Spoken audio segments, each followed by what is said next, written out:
Big East play will very quickly remind you that it's always on to the next one, because honestly, I was still riding on a little bit of a high from Sunday's game versus South Carolina, but every game is, of course, something new for this UConn team. Yesterday, Wednesday, February 19th, UConn beat Seton Hall 91-49. It was certainly a game of runs for UConn, and to illustrate this, they, after being neck and neck with Seton Hall for a majority of that first quarter, went on a 12-0 minute-and-a-half run to put themselves up 22-10. They then promptly lost that lead as Seton Hall was able to go on a run of their own and chip away at it, but from that point on, UConn was of course able to win that battle of runs as they steadily pulled away from there with a series of short multi-minute runs spread throughout the game. Overall, the game was definitely a slugfest, especially in that first half. How tightly the referees called the game certainly contributed to that, but there were also quite a few things on UConn's end. Watching UConn start the game with an errant pass turnover and then soon give up a wide open three to Seton Hall to let them go ahead 5-0 just made me sit back when I was watching the game and go,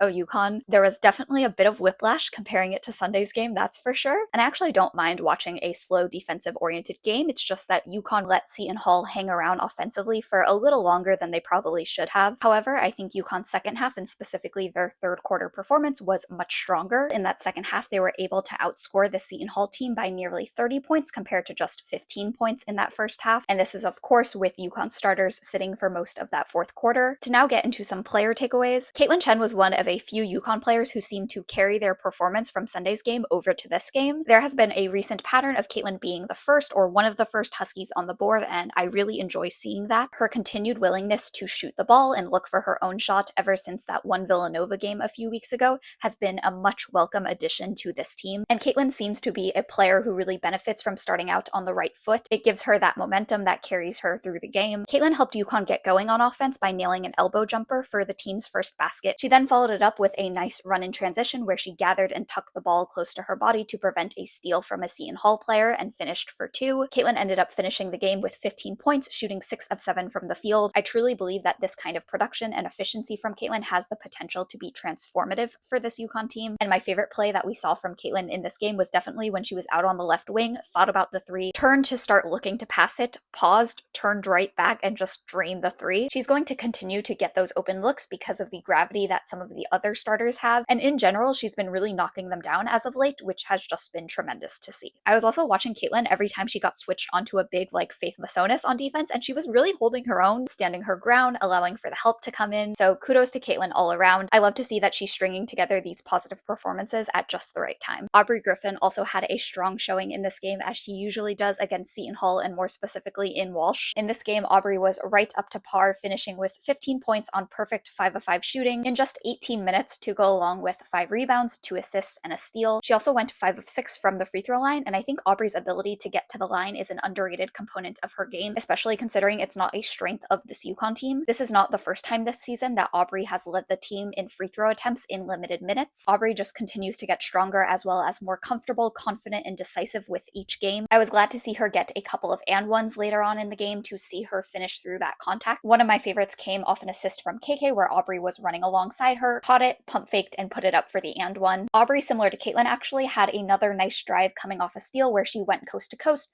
tucked it on her hip, and put it in, and Aubrey's energy and effort go without question. One of my favorite sequences of the entire game, and something that Aubrey was involved in, saw Ashlynn shoot and miss a 3, then Aubrey got the offensive rebound. Jana then tried for and missed a long 2, and Ashlynn ran in and saved the ball from going out of bounds, got it to Aubrey, who made the extra pass and dished it to Kaitlyn for an easy 2. Just terrific second and third chances created by Aubrey and Ashlynn. Speaking of which, Ashlynn Shade was another UConn player who continued their hot streak from Sunday's game, finishing with 14 points on 5 of 7 shooting from the field, in addition to nabbing 5 rebounds and 2 steals. Ashlynn just seems to have these bursts of activity. In the first quarter, within a minute or two, Ashlynn nailed a mid-range jumper, went down the court on the next possession and immediately tied up the basketball, then went back down the court and drained a 3. The only issue was that then, a minute later, Ashlynn found herself in some unexpected foul trouble as she picked up 2 quick fouls in the matter of 10 seconds. One by going out on the perimeter and hedging and running into the player with the ball, even though Seton Hall only had 3 seconds left on the shot clock, clock and it seemed like they didn't really have a play, and then immediately after getting tied up with another Seton Hall player on the inbound play. However, I do think that great defenders, which Ashlynn seems motivated to be and become, learn with time and experience how to rein it back so that they can maintain their intensity and pesky nature, but also ensure that they can stay on the court. And Ashlynn, after sitting for a little bit, did not face any more foul trouble, so I'm confident that she will continue to improve her decision making there. Ashlynn's hustle is of course next level. Again, I think UConn is just so lucky to have KK, Aubrey, and Ashlynn coming off the bench for them, because if all goes to plan, their offensive and defensive production and intensity doesn't really drop off at all. Ashlynn will, without fail, run the floor in transition, run back on defense, run to collect her own misses. To see her shot falling on top of all of that is a great sign. Finally, to round us off, a classic Paige Bueckers performance as she finished with 23 points on 8 of 13 shooting, 9 rebounds, 5 assists, and 2 steals. We saw a lot of mid-range action from Paige, which has always been my favorite facet of her game. There were a couple shots that were sort of off balance, others where she had a nice fake, others featuring some contact, and she pretty much finished through them all. And one of those mid-range jumpers, classically enough, put her ahead of Diana Taurasi to become the 9th highest scoring Husky of all time. Cool stuff. And of course, Paige had a couple of tremendous highlight-worthy passes, including one more than half the length of the court out to Kaitlyn in transition. She continues to prove herself to be this team's most effective floor general. Paige just has an eye for unfolding plays and gaps and opportunities like no one else. And finally, for a very brief player takeaway, really just to highlight one individual play, I do think Jana El Alfy has recently started off games looking much more composed. An individual play that I really enjoyed watching came in the first quarter, where Jana fumbled the ball underneath the basket, then kind of got tied up, but she was able to get it off to Sarah Strong with what I think was a no-look bounce pass. I kept rewinding it because I couldn't quite tell, but her head was turned at the moment that she made the pass. Sarah then gave it right back, and Jana finished off the glass for 2. I just think it's really neat that we're seeing moves and sequences from Jana that we've never seen before in game. It really speaks to her development over the course of this season. I hope that continues. Now to end off with some thoughts about the team's performance, Gino had some very pointed comments during his halftime interview where he lamented the fact that this UConn team did not carry over their momentum from the South Carolina game, how they played like they were expecting the Seton Hall team to just roll over, and also making mention of the ridiculous amount of fouls called in that first half. A classic Gino statement was that he's quote-unquote never seen a team that uses ball screens worse in his entire life. And on a related note, I'm pretty sure we saw more illegal screens than legal screens from UConn in this game. Everyone seemed to get a moving screen call from Sarah to Jana to KK. And of course this had something to do with the way that the game was being called, but I do think this is something for this team to work on. We've seen quite a few in the last couple of games and be ready to adjust in game. Also, 15 turnovers to Seton Hall's 19 is not a great number. Taking care of the basketball is definitely a priority, and I think it's especially important in this style of game where there's seemingly that collective struggle to get going and build and maintain that margin. I also don't think this was one of this UConn team's stronger rebounding efforts, kind of eye test based. They did out rebound Seton Hall 35-21. However, UConn did repeatedly give up second and even third chance opportunities. I think I could also count how many box outs I saw throughout the course of the game on 2 hands. It's just something for this team to continue to work on and prioritize, especially because we saw on Sunday that this UConn team is more than capable of crashing the boards even if they are playing small. However, I was very glad to see this UConn team turn things around in the second half. It was nice to end this game on a better foot than it started on. The thing I am most pleased about is the strong performances from Kaitlyn Chen, Aubrey Griffin, and Ashlynn Shade. I'm really looking for UConn supporting cast to remain active, involved, and aggressive in this last stretch of Big East play. We got some really solid, efficient performances on both sides of the ball from those 3 in this game. And same for Paige, it was great to see her shot, specifically her mid-range shot, fall as consistently as it did. And now we're also watching to see when Aubrey might hit 1,000 career points. She's about 40 points away, so she could hypothetically do it by the end of the regular season if she was to score in double digits every game, as well as where Paige will end up on UConn's all-time scoring list. She, as of last night's game, is at 2,166 points, which puts her at 9th on the list, but she could actually leapfrog her way to number 6 if she scores 13 or more points. So those are just a couple of fun things to follow for the rest of the season. Overall, this was a solid group effort with 5 Huskies scoring in double digits and a second half recovery after a first half slump. Thank you for watching as always. This is the first time that I'm filming in natural light because I'm not filming at 10 p.m. at night for once. Also, my UConn poster that you get when you go to games is inadvertently in the frame. I kind of like this background, but unfortunately for me, I probably will go back to filming at 10 p.m. Let me know what your thoughts and takeaways were from this game. And that's what happened with the Huskies today, or yesterday technically. Till next time.